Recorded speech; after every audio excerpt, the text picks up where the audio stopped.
Bienvenue sur TFM, Madame, Messieurs, bonsoir et bienvenue dans le 20h de TFM. Dans l'actualité de ce jeudi, vendredi de vérité pour Ousmane Sonko, ses partisans guettent la décision de la Cour suprême. C'est un tournant pour l'opposant, ses alliés appellent à manifester demain. Acte inhumain à Mbour, la Sen'Eau a coupé les robinets du poste de santé pour défaut de paiement. Il n'y a plus d'eau depuis hier. La situation expose les malades, vous le verrez. Et puis, on est jeudi, les bonnes feuilles de la rédaction. Zoom sur l'ouvrage Sur le chemin de la gloire de Libas Diagne, note de lecture en fin d'édition. En sport, troisième sortie des Lionceaux ce vendredi, déjà qualifiés en huitième de finale de la Coupe du Monde U17.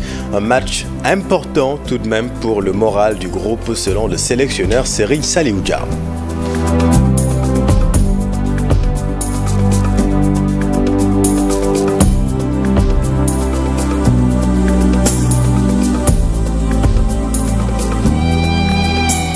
Les partisans de Ousmane Sonko appellent à manifester demain, jour de vérité pour l'opposant.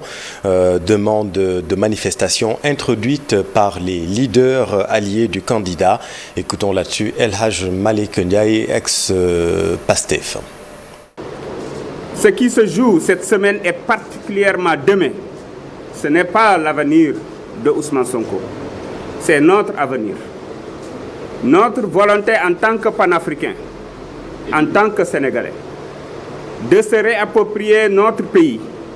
C'est notre destinée en tant que nation qui se joue, mais surtout notre souveraineté.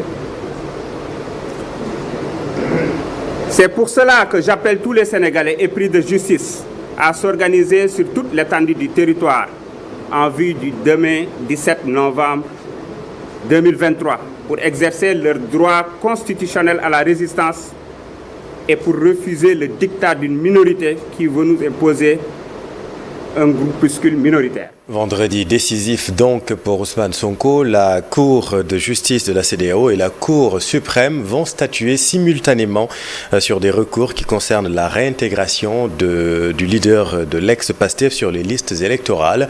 Le point avec Alassane Ba. Une date de faits qui vont déterminer l'avenir politique d'Ousmane Sonko. La Cour de justice de la CEDEAO et la Cour suprême sénégalaise vont statuer sur deux affaires qui vont soit confirmer ou non la participation du leader de l'ex-Pastef à la course de la présidentielle du 25 février 2024. En effet, l'instance ouest-africaine avait été saisie par les conseils du maire de Ziguinchor, lui demandant d'ordonner sa réintégration sur les listes électorales après sa radiation à la suite de sa condamnation dans l'affaire Sweet Beauty. Cependant, le juge Sabassi Faye du tribunal d'instance de Ziguinchor avait annulé le 12 octobre dernier cette radiation.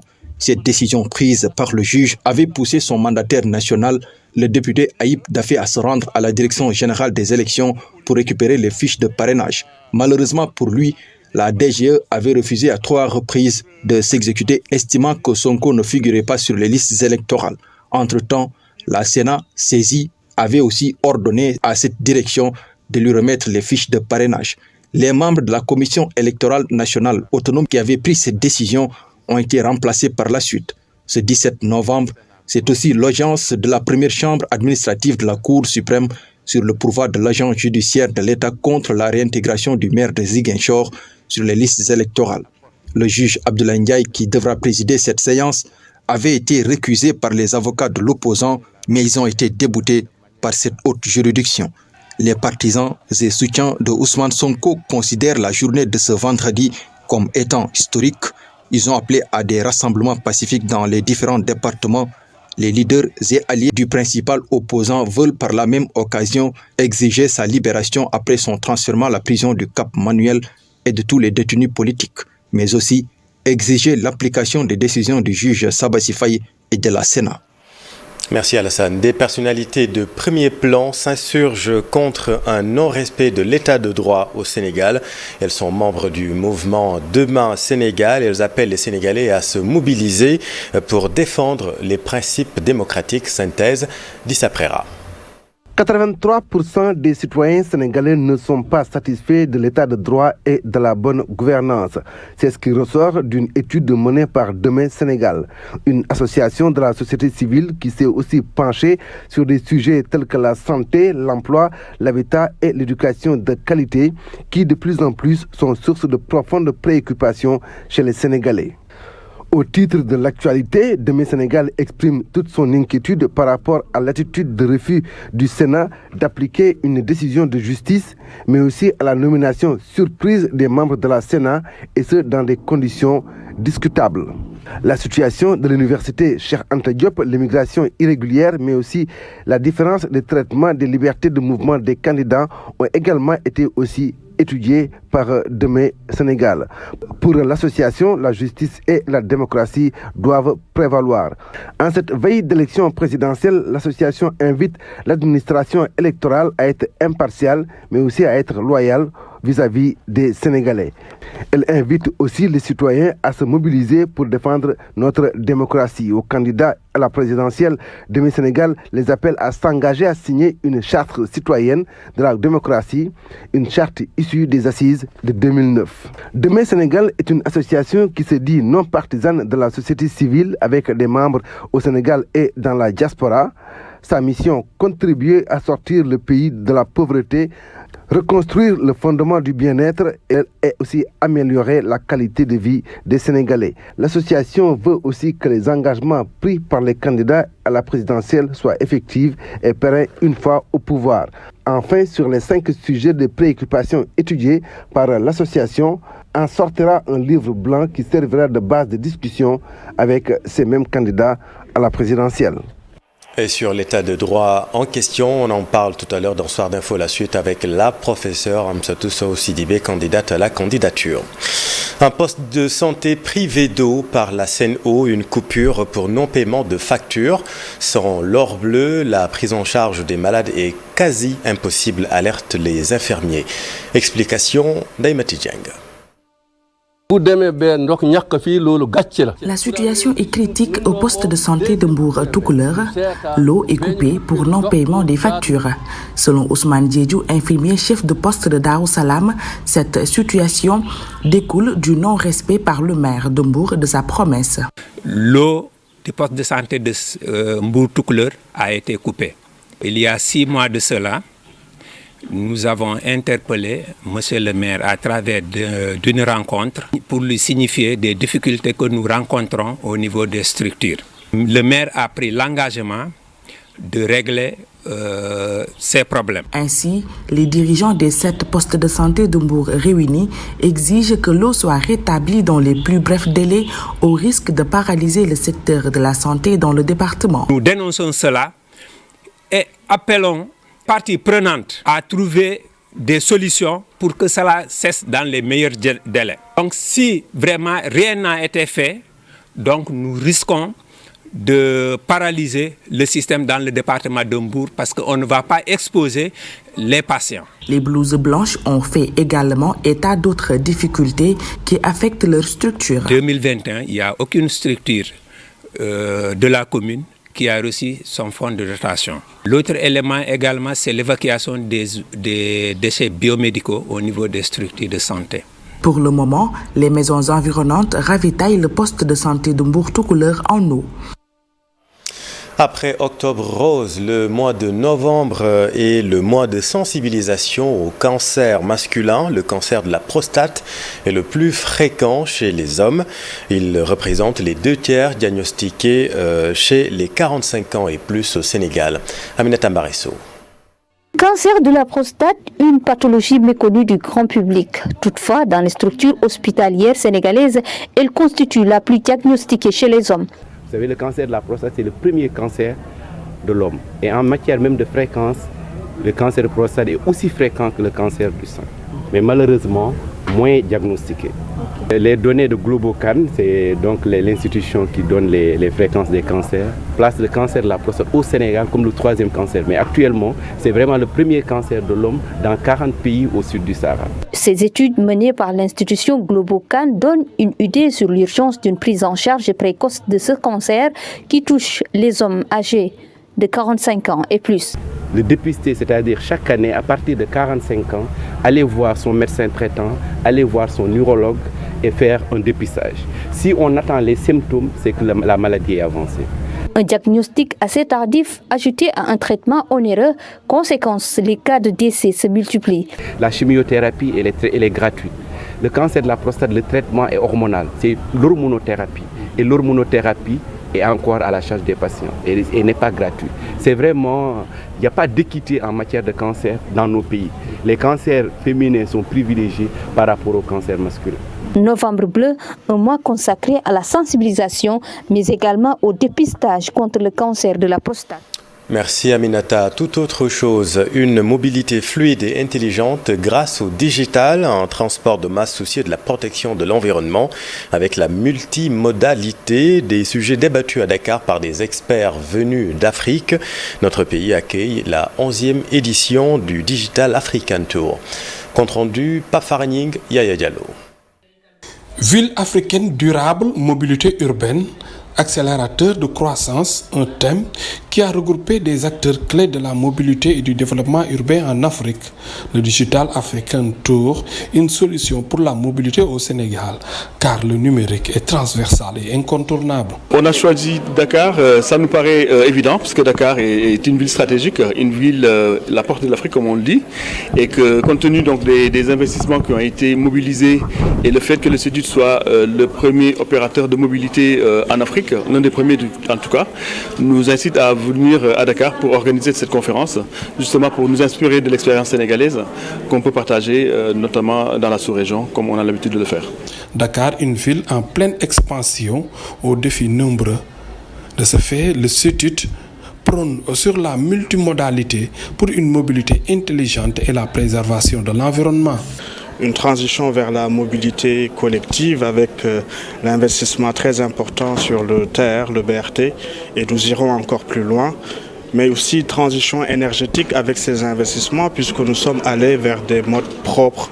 Zéro émission polluante pour le BRT qui sera alimenté au solaire, une première mondiale pour tenir compte de l'urgence climatique. Pour réussir ce pari avec la gestion des flux et un service distant pour les déplacements des usagers, il faut nécessairement une infrastructure digitale adéquate. Nous devons puiser sur tout le potentiel que nous offre le numérique pour améliorer la qualité de vie de nos concitoyens, faire une mobilité intelligente. Nous sommes ici entre gouvernants, secteur privé, start-up, la jeunesse sénégalaise est là pour penser la mobilité de demain.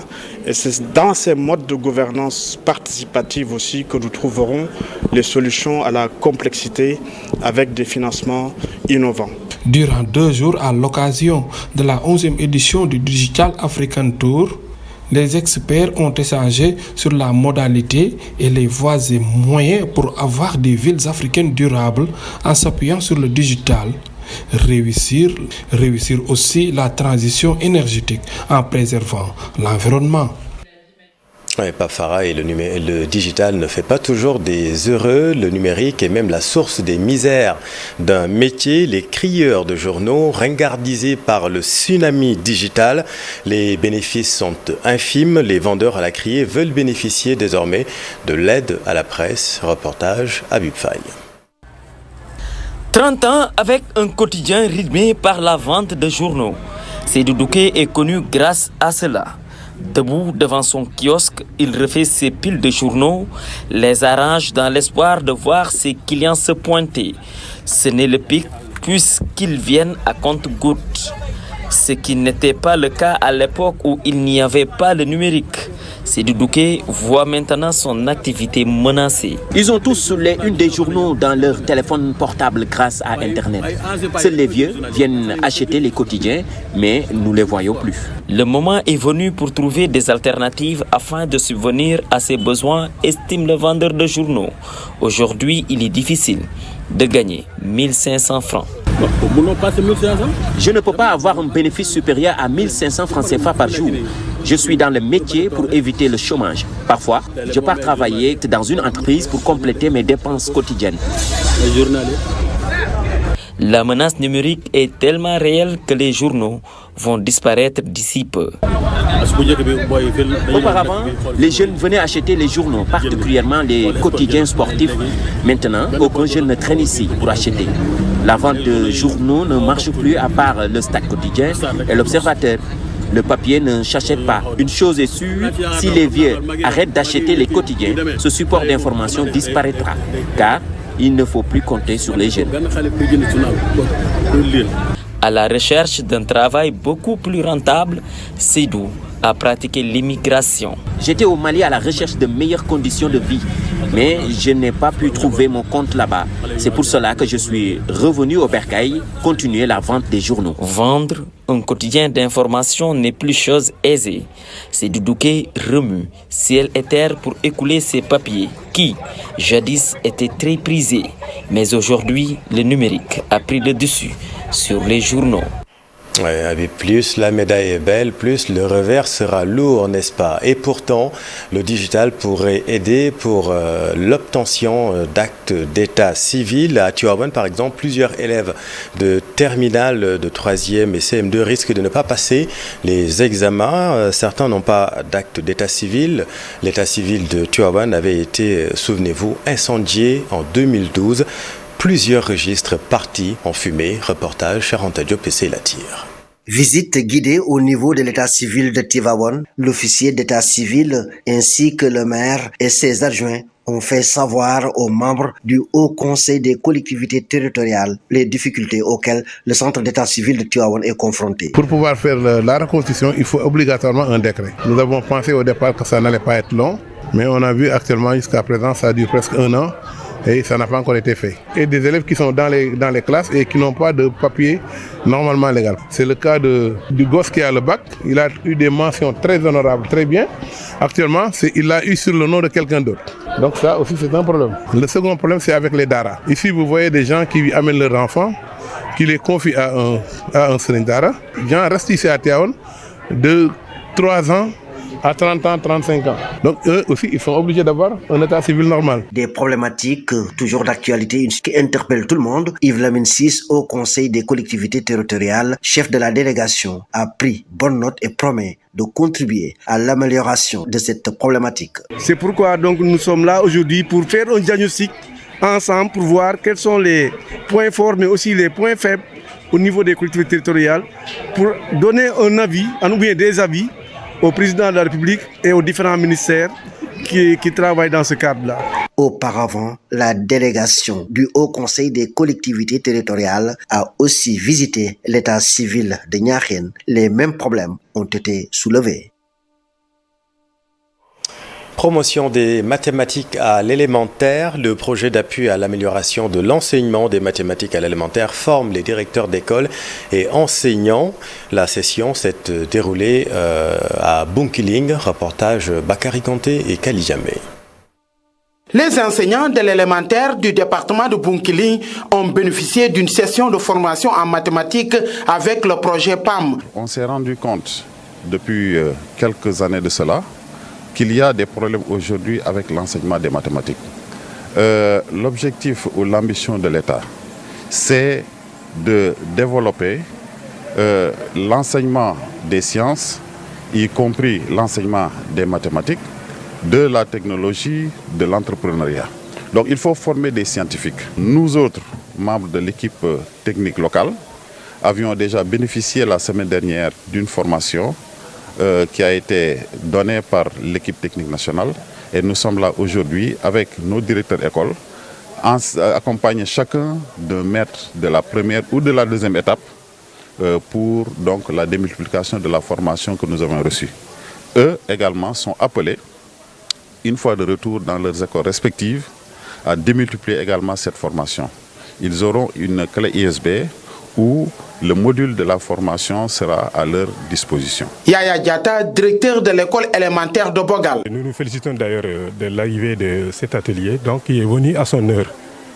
Donc au moment où nous rencontrons pas mal de problèmes au niveau des mathématiques à l'élémentaire, et il y a une nouvelle technique qui est mise en jeu par le PAM, qui est tantôt venu aussi à son heure, comme je le dis, dans sa phase 2. pour ne serait-ce que toucher la numération, et les activités de mesure et les activités géométriques. Il y a aussi un kit mathématique qui est là mis à la disposition de vraiment des enseignants. Et nous nous félicitons de ça parce que ça va beaucoup encore nous armer et ne serait-ce que changer encore le vocabulaire de la mathématique qu'on utilisait avant. Ce projet sera élargi dans toutes les écoles du département de Bounkiling, précise l'IF de Bounkiling. Merci Bakary. Un mot sur la tournée économique du président Macky Sall. La sphère administrative de Kaffrine porte désormais le nom du chef de l'État. L'infrastructure est réalisée dans le cadre du programme de modernisation de l'administration.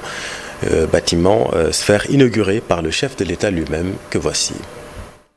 C'est avec beaucoup de plaisir que j'inaugure ici à Kaffrine la première sphère administrative, une sphère administrative qu'on peut appeler un building administratif régional, dans le concept que j'ai voulu donner à la modernisation de notre administration. Le moment était venu de redonner à l'administration territoriale toute sa dignité pour que l'État, à travers ses délégués, ses représentants, mais également à travers les services déconcentrés de l'État, puisse travailler dans des conditions optimales. C'est le début d'un programme de construction de sphères régionales. Au moment même où nous parlons, nous avons lancé 4 sphères, celle de Kaffrine qui est la première, celle de Sédhiou, celle de Fatick et celle de Kédougou, afin que toutes puissent disposer de ces commodités et des conditions de travail où le gouverneur ainsi que l'ensemble des services régionaux et certains services départementaux, dans un même espace, qui permettra d'optimiser les charges téléphoniques, d'optimiser le temps et qui facilitera aux usagers l'accès aux services qui leur sont réservés. Il faut donc que ce bien soit préservé pour les usagers ou par les usagers, que la maintenance soit assurée, puisque la pérennité d'un investissement, c'est d'assurer sa maintenance. Une zone industrielle bientôt créée dans la commune de Fimela. L'objectif est de donner beaucoup plus de valeur aux produits agricoles et halieutiques. Un terrain de 10 hectares est déjà disponible pour le projet. La mairie a trouvé des partenaires pour réaliser le projet. Compte rendu Aminata Goudjabi, Abdoukarim Bey. Dans la commune de Fimela, les populations pratiquent principalement l'agriculture, l'exploitation du sel, la pêche et la transformation des produits halieutiques. Une meilleure valorisation de ces activités, une aspiration des acteurs et des autorités municipales. 10 hectares de terre sont déjà disponibles pour un projet de zone industrielle dans la commune de Fimela. Je remercie le chef de village de Fimela qui nous a donné 10 hectares ces temps-ci. Parce que nous devons créer une zone industrielle où il y aura 8 industries. Et l'approche de cette industrialisation, c'est d'abord de voir les produits qui sont là et comment les multiplier, les valoriser. Parce que la structure s'appelle Judel. Il y aura une convention qui va être signée entre la commune et le partenaire. Mais déjà à Marfafako, un village insulaire de la commune, 4 hectares ont été octroyés aux femmes transformatrices de produits de la mer. L'ONG Indagraf a décaissé 30 millions de francs CFA pour accompagner le groupement des femmes de Marfafako pour la construction de l'infrastructure. On a une unité de 3 pièces, donc on a un espace pour la production, la cuisson, etc. Un espace pour permettre aux femmes de congeler, de mettre en place tous les équipements. On a aussi un espace leur permettant de se retrouver, un espace de rencontre. Les échanges, c'est une grande salle qui leur permet justement d'avoir, en tout cas, à échanger sur les les questions, à recevoir aussi les sessions de formation. C'est une initiative d'adaptation aux conséquences des changements climatiques.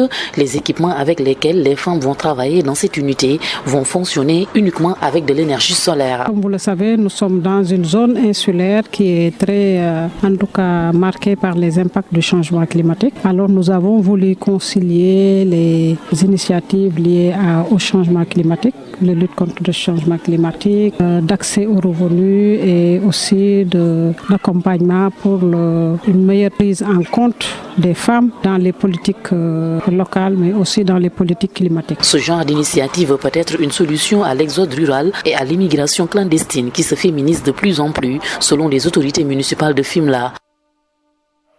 Merci Aminata. Dans notre rubrique Les bonnes feuilles de la rédaction, on s'intéresse aujourd'hui au recueil de poèmes de Libas Diagne intitulé Sur le chemin de la gloire, une production dans laquelle l'auteur rend hommage à certains guides spirituels. Note de lecture, Ibou Diouf. En parcourant ces lignes, on est tenté de dire que l'auteur est inspiré par le temporel mais aussi le spirituel. Libas Diagne, à travers ce recueil, partage avec le lecteur sa vision du monde. C'est juste pour essayer de parler à l'ensemble des catégories d'âge. J'ai interrogé le monde, mon environnement, les personnes qui s'y trouvent également. C'est une compilation de conseils tirés soit à travers des versets coraniques, soit à travers une expérience que nous avons vécue, soit à travers des observations de mon environnement que nous avons essayé d'exposer à travers ce recueil de poèmes. Sur le chemin de la gloire de Libas Diagne est une œuvre poétique dans laquelle l'auteur aborde plusieurs thématiques qui sont encore d'actualité. À partir du Coran, j'ai donné quelques chiffres à travers le Coran. J'ai également donné des pistes pour préciser qu'en réalité, on peut s'inspirer du Coran pour mener notre vie de façon sereine. J'ai également parlé du Mahdi, un thème également qui est toujours d'actualité. Ces thématiques évoquées démontrent la quête de l'auteur qui se pave d'une abondance de sensations glanées au contact de sa religion et de son quotidien. C'est pratiquement 35 recueils. Il y a trois recueils en français et en wolof. Il y a un seul recueil qui est uniquement en wolof. Maintenant, le reste, les 33, pratiquement c'est des poèmes en version française. Ensuite, j'ai essayé de relater de façon résumée en tenant compte du fait que ça puisse être lu par tout un chacun. Libas Diagne, par ailleurs professeur de l'enseignement technique, et à travers sa première production littéraire, se livre à un partage d'une sensibilité accrue, son éveil spirituel. Le tout dans ce recueil Sur le chemin de la gloire. Merci Ebou. Et puis dans l'actualité sportive, troisième sortie des Lionceaux demain vendredi face au Japon. Match comptant pour le dernier match de groupe dans cette Coupe du Monde U17. Les Lionceaux, rappelons-le, déjà qualifiés, mais il faudra gagner quand même puisque ce match est très important selon le sélectionneur Serine Salioutia. Même si on est qualifié, ça reste encore un match qui reste important pour nous, parce que ça va nous assurer plus ou moins la première place. Ça va nous aussi assurer de rester ici à Bandung. Donc on a déjà nos repères ici, on a déjà nos bases ici. Donc ce serait important qu'on joue avec la même envie, la même détermination, la même rigueur. Voilà, je pense qu'on n'a pas abaissé de pas à ce niveau de la compétition. C'est un match qui est important pour nous. Et il y a 5 joueurs qui ont des cartons et je pense que quand tu as 2 cartons, tu ne vas pas jouer jusqu'au quart de finale. Donc c'est important qu'on puisse gérer un peu des garçons qui ont cette fougue de la jeunesse qui peuvent nous voir un deuxième carton qui va être synonyme d'absence en 8e de finale. Et je pense que c'est un match qui est important pour nous. Heureusement, on a un couple large, on peut compter sur tout le monde. Je pense qu'on pourra assister à quelques changements, non pas dû surtout pour ménager certains, pour ne pas qu'ils puissent écoper un deuxième carton qui va être synonyme de suspension pour les 8e de finale. Ce qui est important, c'est de continuer à faire notre bonhomme de chemin, c'est de continuer à jouer des matchs comme des finales, c'est de continuer à essayer de gagner tous nos matchs. Je pense là, partant de là, Voilà, c'est les autres qui auront plus peur de nous, mais pas nous. Football local, le Sahel Atlantique FC rejette la sanction. Ce préjudice est inacceptable. Accusé d'avoir fait jouer un joueur ayant une licence au Casa Sport, le chargé de communication annonce un recours au tribunal arbitral du sport. Le voici avec Cheikh Sadibou Diarra. Je trouve scandaleux que l'on puisse confier la délivrance et la confection des licences à une personne ou un groupuscule de personnes qui peuvent faire ce que bon leur semble pour établir des licences. Parce que la licence n'a pas été signée par le joueur et nous n'avons reçu aucune notification, aucun document qui pourrait homologuer cette licence. Nous y allons étape par étape parce que nous avons saisi la commission de discipline, nous avons fait un recours pour cette décision, cette première décision de la commission de discipline. Au niveau de la commission de recours, on nous a déboutés. Donc on a écrit au comité exécutif de la Fédération sénégalaise de football pour lui informer, pour ne serait-ce qu'elle ouvre une enquête sur ce dossier. L'autre étape de cette lutte, de ce combat, ce sera d'internationaliser cette affaire et de le porter, on n'exclut pas de le porter au niveau du tribunal arbitral du sport. Voilà, c'est la fin de cette édition. Merci infiniment de l'avoir suivi. Dans un instant, Soir d'info, la suite avec la professeure Amsatou Sow Sidibé. À tout de suite.